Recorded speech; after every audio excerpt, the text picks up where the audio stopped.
Muy buenos días, muy buenos días, muy buenos días, muy buenos días con todos, ¿cómo están? Bienvenidos a un capítulo más de Enrolados, un capítulo especial como todos los que preparamos para ustedes.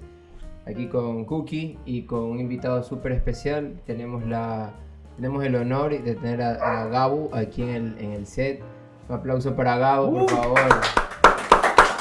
Bienvenido Gabo, bienvenido hasta Guayaquil por haberse pegado ese viaje para acá. Guayaquil City. Hemos tenido una jornada súper especial este fin de semana, ha sido una doble jornada, esta grabación es tripleta en realidad. Triple, ya es la tercera es la vencida, ¿sí? Por favor, la repetimos una vez. Más, por favor, confirmen. La repetimos una vez, la repetimos una segunda vez, ya es como que... Confirmen una vez más las cámaras, por favor. Si ahorita no sale, ya imagínensela, ¿sí? Saldrá una todas así. Pero bueno, estamos muy contentos de estar acá, estamos motivados, hemos tenido una jornada increíble. Ayer fue Navidad y hoy tenemos, aprovechando que Gabo está por acá por Guayaquil, aceptó venir acá con nosotros, acompañarnos en el estudio hoy domingo. Así que un agradecimiento especial para Gabo y para Yuba de Luga Luga Grow Shop que nos han visitado. Así que un aplauso para la gente de Luga Luga. Vamos a poner unas escenas de Yuba haciendo una extracción en el fondo. en las anteriores intentos tenemos algunas buenas. Tiene que ser un episodio tan bacán para que en serio lo hayamos tenido que repetir 3 veces, hijo de puta. Y de hecho, buenísimo. Yo sí siento que es un tema bastante profundo, bastante fuerte, bastante denso. Y yo siento que por eso alguien como Gabo tiene que estar acá con nosotros acompañándonos a el tema de este episodio, que lo queremos ver como, bueno, cómo soñamos esta regulación, ¿no? Mucho se ha hablado de la descriminalización del cannabis, de ahora la legalización del CBD y algunos derivados, ¿no?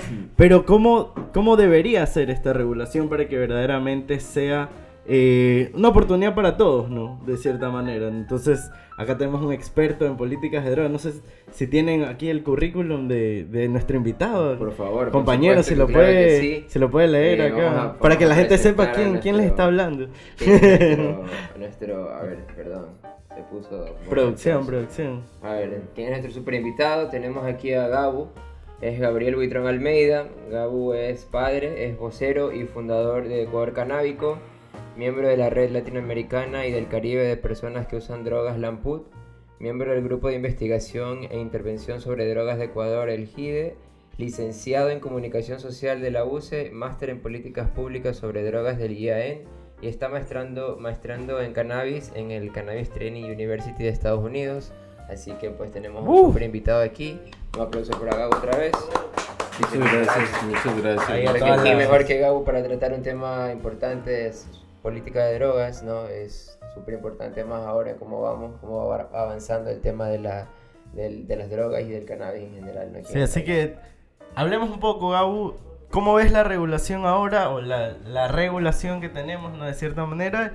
¿Y qué sientes que le falta o cuál es el siguiente paso?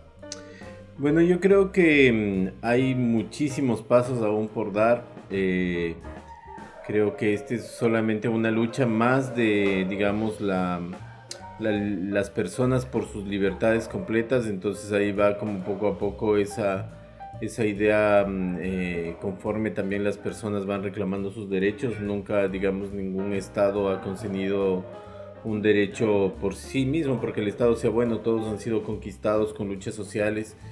Y creo que es importante reconocer que durante los últimos 15 años, tal vez en Ecuador, se ha levantado mucha organización social alrededor del cannabis y luego también de las personas usuarias de drogas, que eran o éramos personas que antes no teníamos voces propias, que nos daban hablando otros expertos o los políticos o etcétera, pero ahora hablamos como directamente. Entonces eso ha producido que hayan cambios, digamos, en las leyes en los últimos años, que tenían que ver con otro orden, ¿no? Que tenían que ver durante este diálogo de los 10 años con la despenalización de las personas. Ese fue, digamos, la discusión durante 10 años en el Código Orgánico Integral Penal. Sin embargo, cuando hubo las reformas en 2019 y se mandó al Ministerio de Agricultura, como que lo habíamos conversado antes, quien hace la ley hace la trampa, y terminan beneficiando solamente a las grandes empresas, ¿no? Y dejando muy pocos espacios para los, cultivadores artesanales, los productores artesanales, quienes han sido los que han mantenido esta lucha, los que mejoraron la semilla, los que hicieron los primeros productos medicinales para los pacientes. Entonces se ha dejado como un poco de lado a estas personas que son como muy importantes en la base social del cannabis. Sin embargo, son pasos y no hay que dejar de luchar y hay que seguir peleando por nuestros derechos totalmente.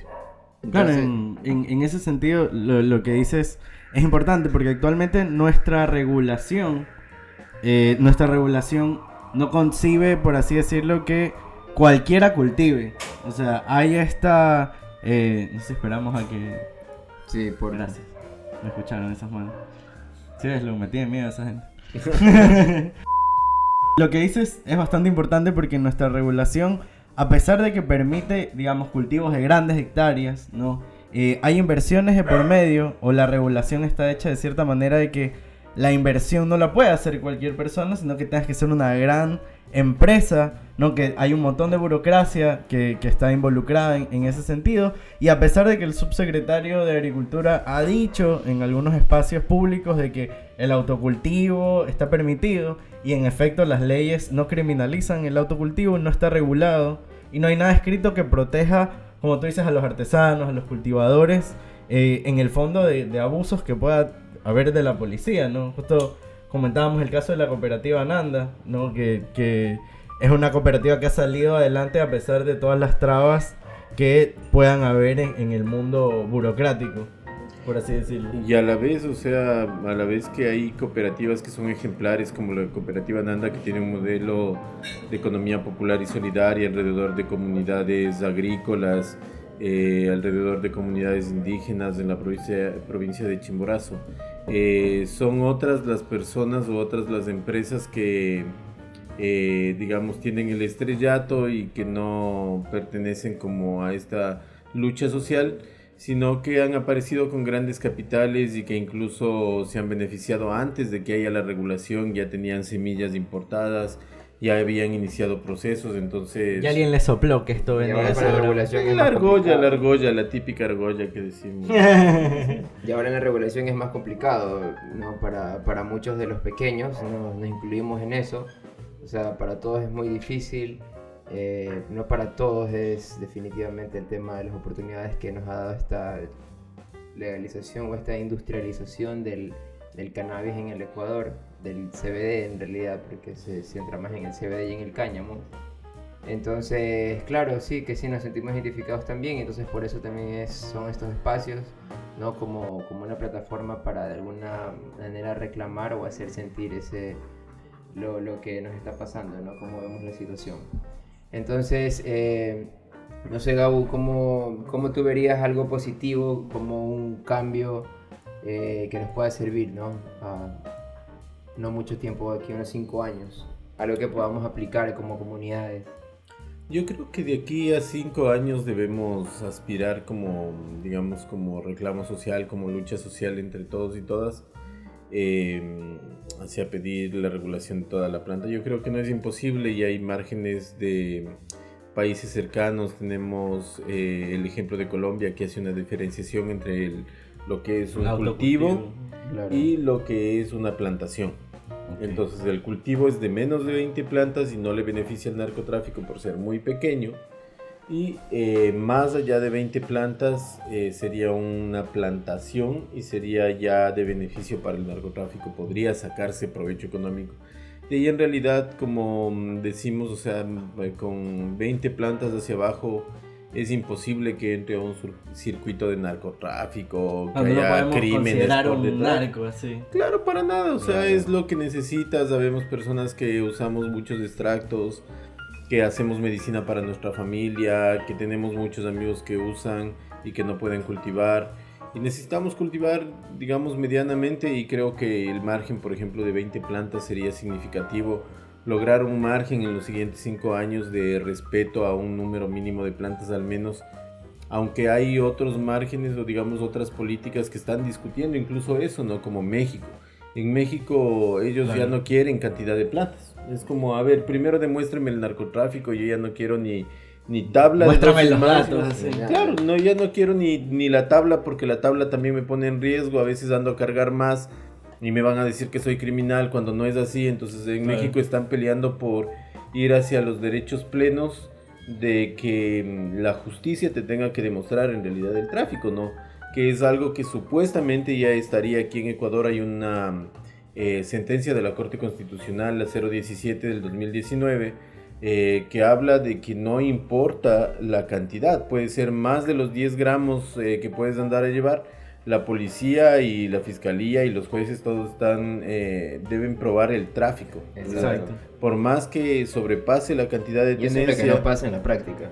Sí, y no pasa en la práctica. Incluso con pequeñas cantidades de drogas nosotros nos preocupamos mucho por la situación carcelaria, por ejemplo, en este momento, porque la mayoría de población carcelaria son de personas con pequeños delitos de drogas y muy posiblemente personas usuarias. Entonces también estamos en una vulnerabilidad tan tenaz que la mayoría de personas que son como nosotros y nosotras, que son personas usuarias, caen a prisión y ahora es casi tener una sentencia de muerte. Claro, y de hecho lo que tú dices es preciso, porque es un cambio en la terminología, ¿no? El ejemplo de Colombia nos da como tú al decir de esto, al definir, ¿no? Porque el problema de Ecuador es que nos encantan las leyes ambiguas, nos encantan las leyes de que alguien puede agarrarse para usarlo de esta manera, alguien se lo puede agarrar para usarlo de otra, ¿no?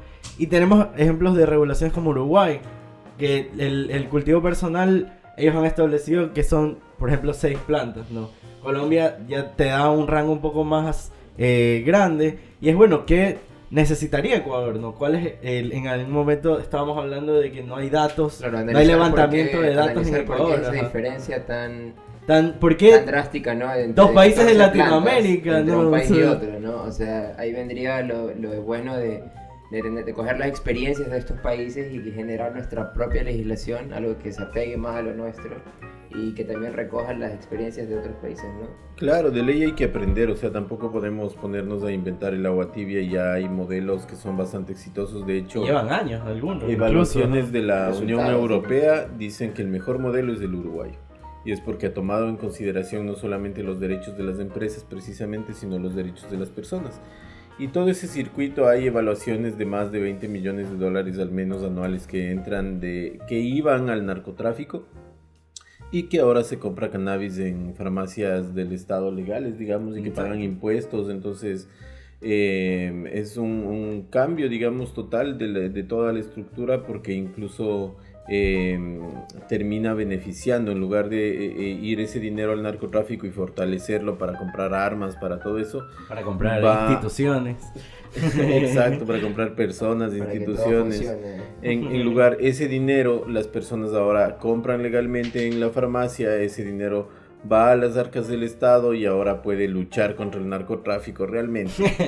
O hacer escuelas para educar en prevención y que las personas no caigan en usos problemáticos de drogas. Reforzar Oh. la salud, la línea de la salud, la línea de la Claro, educación. todo, hasta lo lúdico y recreativo, digamos, tenemos que pensar en que hay modelos como el de Islandia, por ejemplo, que le quitó grandes capitales de inversión al microtráfico, a la lucha contra el microtráfico, y lo que hizo fue poner ese dinero, en lugar de en manos de la policía, ponerlo en ocio y ocupación del tiempo libre de los adolescentes, ¿no? Y tienen una amplia oferta para que los adolescentes puedan escoger lo que les dé la gana hacer, desde patinar hasta, no sé, teatro, cine, lo que sea, de forma gratuita y con buenos programas que se apegan a ellos.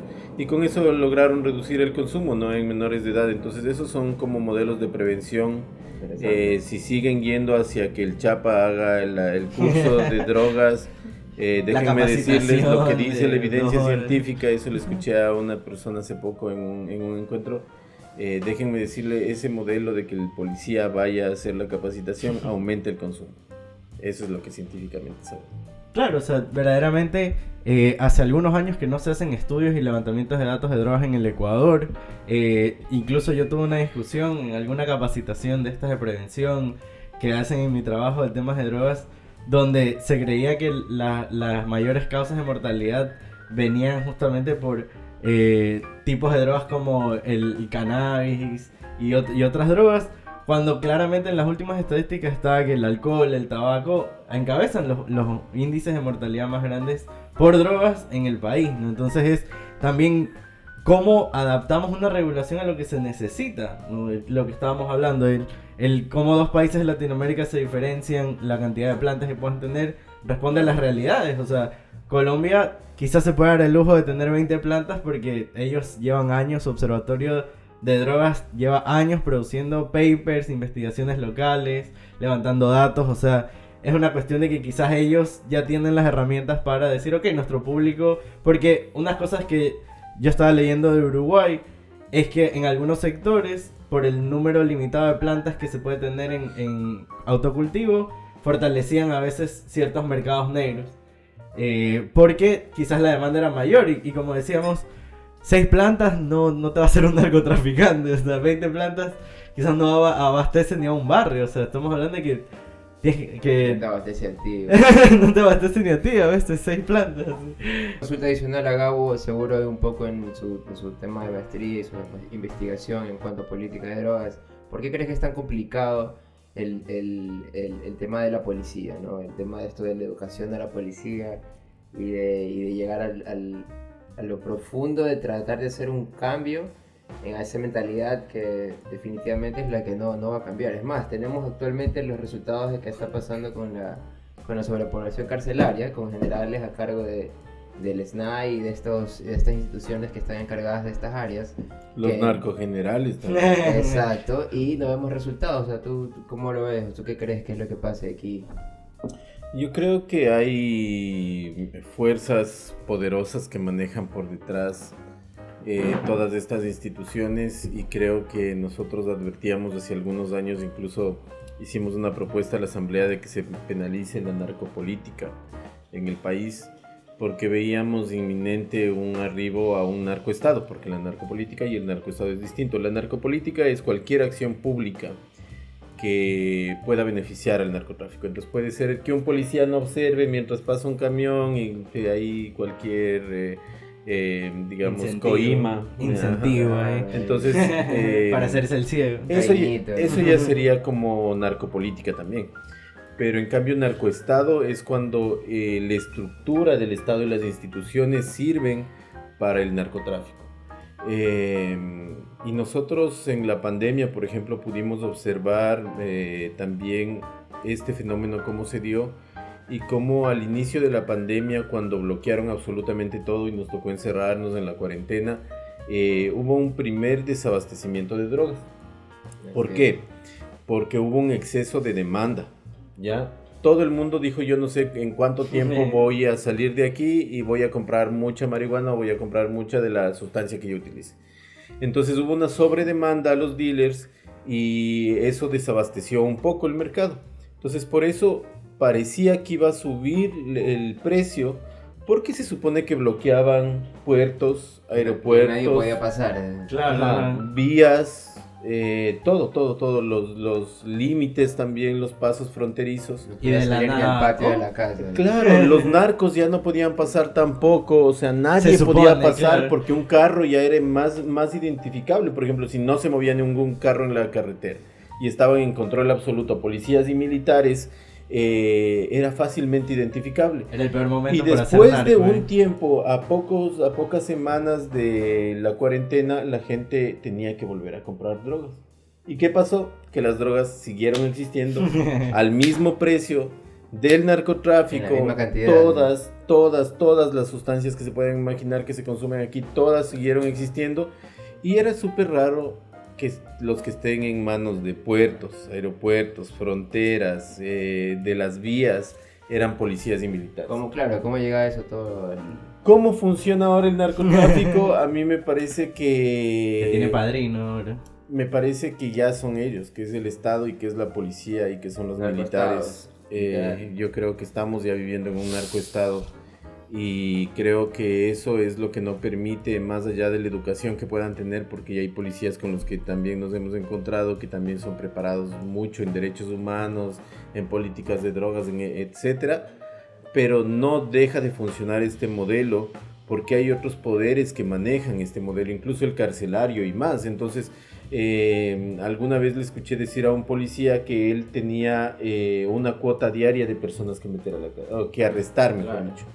Y que cuando no cumplían, un profesor le preguntó, cuando no cumplían esta cuota, ¿qué pasaba? Y él dijo, vamos al parque. Y cogemos al más chamo, ¿no? Al más pendejo, al que está ahí parado. Al marihuanero, porque además del humo llama la atención, no como otras sustancias. Entonces va a coger a los más inocentes y de eso se llenan las cárceles. A los eslabones más pequeños, ¿no? Es lo más fácil para ellos, son usuarios, facilistas. Si te ponen un número, vas a hacer lo más fácil para cumplir el número. No importa quién sea con tal de cumplir ese número. ¿Cómo entonces podríamos pensar una regulación que corte esto, por así decirlo? ¿Cómo cortamos la raíz de esto? ¿No? Que Increíble que eso también esto suceda, actualmente se lleve vidas por lo que está pasando en la penitenciaría aquí en el Guayas, en Guayaquil. Y muchos de estos usuarios que están encarcelados, que son parte de ese 50% de los presos, ¿no? por cantidades mínimas, han muerto, o sí, literalmente han muerto, ¿no? en estas cosas, en estos enfrentamientos que han habido dentro de las cárceles. Así que son víctimas de estas regulaciones, de estas leyes, ¿no? Definitivamente, entonces... Es una guerra, pero no se reconoce que es una guerra porque tampoco reconocen a las víctimas y piensan que la guerra es contra las drogas y las drogas contra la gente, no se ¿verdad? acaban, las drogas más bien han crecido más, hay más drogas y es una guerra contra la gente y la gente termina pagando. Y ni siquiera contra la gente, es contra la gente de ciertos sectores, como dice Carlos. La gente que tiene menos recursos, la gente que no tiene para defenderse con un buen abogado, la gente que no tiene para sobornar a un juez, la gente que a un no policía. tiene para un policía, la gente que... Esa gente es la que actualmente es la que más problemas tiene, ¿no? Y la que está pasando muy mal en estos momentos, ¿no? Entonces eso también puede ser parte de una solución del problema de hacinamiento en las cárceles, ¿no? Mejorar este tema. Mejorar mucho, es que mejorar todo es muy complicado. Para que, o sea, no tienen ni manual de procedimiento la policía para tratar y para identificar quién puede ser alguien que trafica y alguien que usa, ¿cachai? Entonces, debemos comenzar por eso, dejar de ser ambiguos en ciertas leyes, en ciertos procedimientos, en ciertos procesos y decirnos con claridad qué es lo que tenemos como derecho, ¿no? Porque los derechos desde lo constitucional y desde las leyes que tenemos actualmente y al menos deberíamos estar despenalizados como personas usuarias, el autocultivo no debería ser perseguido ni penalizado, y eso al menos mínimo. Y ahora que van hacia estas, ahorita hay una discusión en Quito, no sé cómo esté aquí en Guayaquil en el Consejo Metropolitano, pero es para la prohibición del consumo en espacio público y ahorita se está formando una ordenanza ya en Quito. Y hemos ido a las mesas que hay de trabajo, siempre hay que acudir así como activistas, pedir la palabra por los mecanismos que hay de democracia y también ir a decir, ¿no? O sea, nosotros lo que hemos dicho, por ejemplo, ahí es que tenemos un derecho constitucional todos y todas al disfrute y goce del espacio público y a la libre movilidad. Entonces, ¿cómo le vas a quitar a una persona usuaria de drogas ese derecho que es constitucional y que además del artículo 364 dice que no te pueden vulnerar ningún derecho por ser usuario? Entonces, ¿cómo le vas a decir te prohíbo el espacio público? Entonces nosotros allá hablamos, por ejemplo, de la regulación, que es de este concepto como mucho más amplio que toma en cuenta a muchos sectores y que debe decir, bueno, estamos de acuerdo en que no se debe fumar en ciertos sectores, yo que sé, escuelas, colegios, etcétera. Claro. Pero entonces díganos dónde, ¿no? ¿Qué espacio nos corresponde? Y que además que ese espacio no sea tampoco una quebrada ahí, todo, no sé, pues, o sea, debajo de un puente, un basurero. Pared así Claro, no, que sea más bien una oportunidad para que sea un sitio que brinde servicios, ¿cachas? Porque si hay una persona que de pronto tiene un uso problemático, llegó por ciertas condiciones a tener una dependencia de cierta sustancia, en estos espacios también debería tener la posibilidad de acceder a servicios de salud o que le oferten rehabilitación, obviamente con respeto a los derechos humanos. Porque también pensar también el espacio público como los coffee shops, también en diferentes lugares, en diferentes países. Hay estas zonas rosas, zonas demarcadas, espacios donde tú sepas que puedes no solo fumar o consumir cualquier tipo de sustancia, sino adquirirla porque está regulada y tenemos un estado que se tomó, digamos, el tiempo y la responsabilidad de destinar estos espacios. Y ahí viene lo que hemos hablado en Ajá. capítulos anteriores, de calidades, de Exacto. regulación, te diría, lo que contiene, qué es, si te sirve para lo que necesitas, qué es para lo que buscas, ¿no? Entonces... Perdón un rato. Tío, mano, conéctate el cargador. Esa me fue una cebolla que me pegué. Nada, que ya no almuerzas, te dijeron. Chucha, madre, que... En todo caso, en conclusión, ha sido un programa súper interesante. Ha sido, bueno, increíble también el fin de semana, agradecido con los chicos. Y este programa es muy amplio, como todos los temas que venimos hablando, ¿no? Nos faltaría mucho tiempo. Podríamos analizar puntualmente otras situaciones que nacen a partir de la temática de política de drogas. En todo caso, lo hemos hablado para que, pues, bueno, también se empiece a dialogar entre amigos, entre compañeros, en la familia, en la casa, en la escuela, en el trabajo, donde quieran, para eso mismo, ¿no? Para crear más un debate más amplio, ¿no? Generar un conocimiento más amplio también. Pero bueno, en todo caso, seguir aportando y pues gracias con Gabu por estar aquí, por acompañarnos. Gracias a Yuba que estuvo ahí de fondo haciendo una extracción ahí con la gente de Caña Brava. Por ahí está Bari Gardens, la Cañita también, Mary Jane y Brasil, la producción. Sí, Brasil. No me borres el video esta vez, Brasil, por favor. Así que no se olviden de No se olviden de seguirnos, Seguirnos. chicos, ahí están nuestras redes, suscríbanse. nuestra página web. Salud, buenos Ecuador humos. sí Sakuna, ya saben. Nos vemos. Nos vemos chicos, nos vemos en la siguiente. Nos Chicos, vemos, chicas, chiques. chau, pilas y mosca.